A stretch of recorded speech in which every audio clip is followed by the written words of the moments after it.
Catus, Maximus here, a little review and a little upgrade. This is the Onkyo Lap 301 little Bluetooth mini digital amplifier. It was actually sold as part of a set called the LS-3100, made like 10 years ago.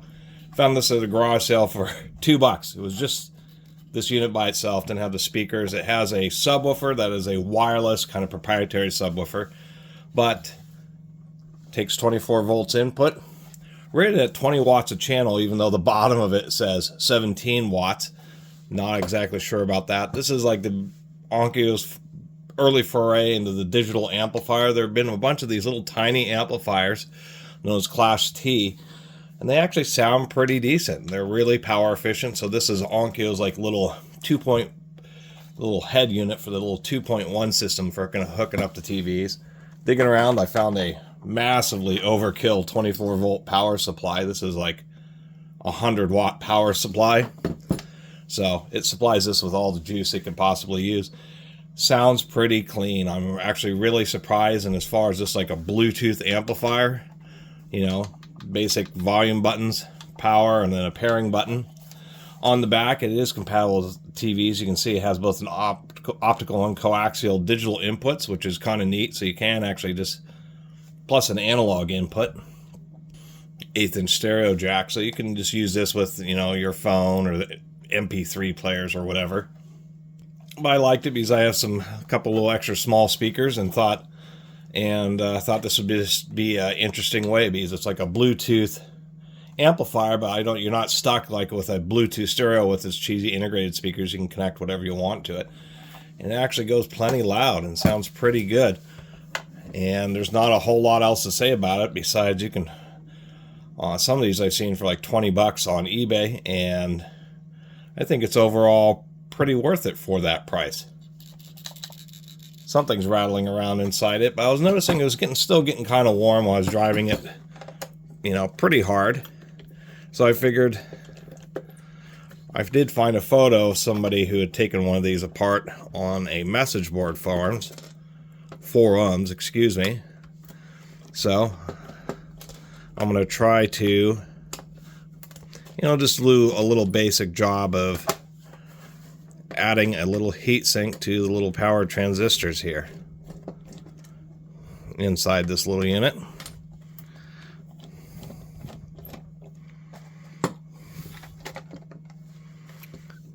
Six little screws. If I can get the rest of these out of here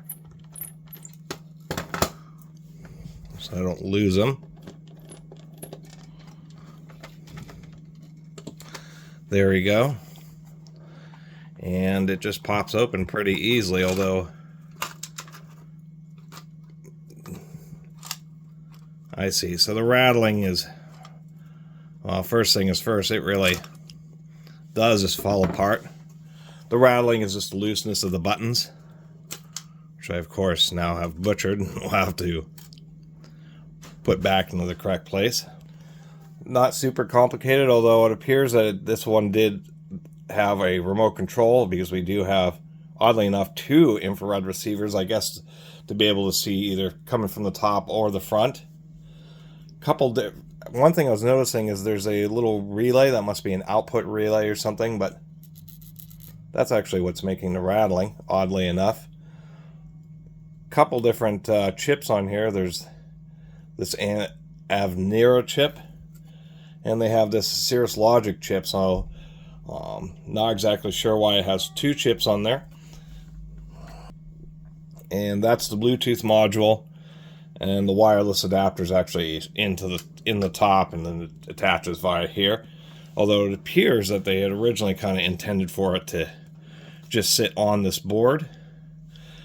Little 20 watt. These would be the main power capacitors, I assume.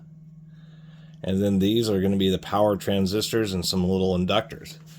So after looking online, found that maybe I could use a little heatsink just like that.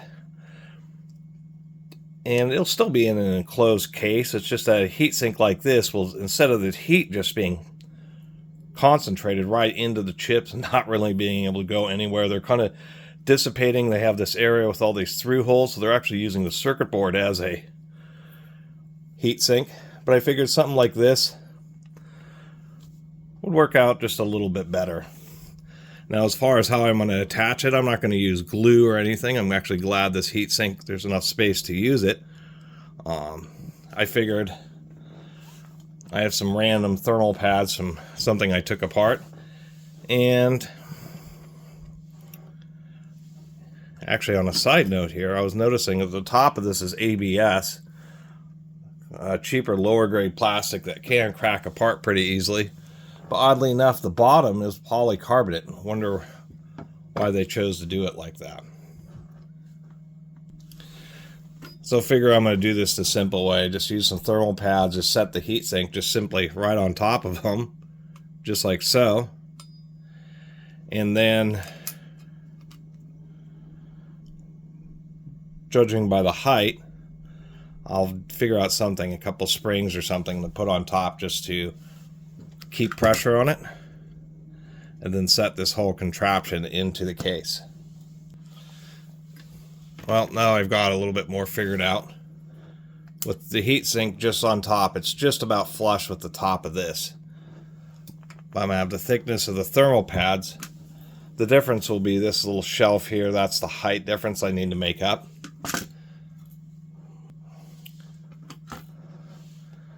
So a little bit of space will be used up by these pads, and then I'll probably just use these thicker ones just to, or at least one of them just to set on the middle just to keep tension on it. Super simple, but to tell you the truth, it ought to be relatively effective. These are a little bit wide.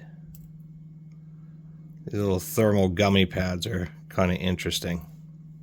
Weird material, that's for sure. But it turns out that these little pads I have are just wide enough. So as I trim it down a little bit, turns out they are just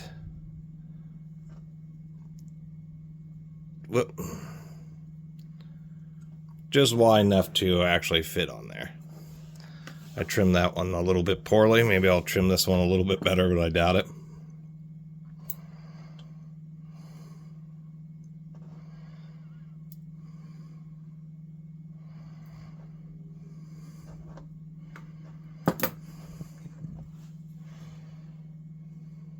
And just put this on here.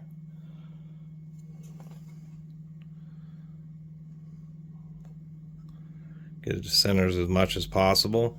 And considering they're just running these without any heat sinks, this is just to add a little bit more cooling, I guess, to add a bit more reliability for running it for long periods of time at high levels of volume.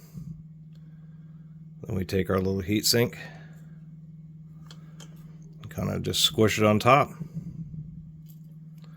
And fortunately, there's a little bit of tackiness to this, so it'll allow me to actually set it in there and get it assembled. There may have been a way to like use a piece of wire to attach to these holes. There's various holes that I could have done that. Trying to get that in there, and you can just barely make out the heat sink in there. The heat sink was wanting to fall off, so after some trial and error, I could see the markings where the pad was on the case, so I put everything on the case and then set the circuit board on top. And now it has a little heatsink upgrade. It's a little bit more challenging and trying to connect that wire for the Wi-Fi. And so there it is, a neat little upgrade, a very small little heatsink upgrade for this little Onkyo Bluetooth digital amplifier. Combined with a little review, and the sound that comes out of this thing is surprisingly clean. And like I said, I actually like this just a little bit better, just because of the fact that it's just like having a Bluetooth speaker, except for you get to hook up your own speakers rather than being stuck with the tinny ones that come inside a lot of Bluetooth speakers, unless they're huge. So, thanks for watching.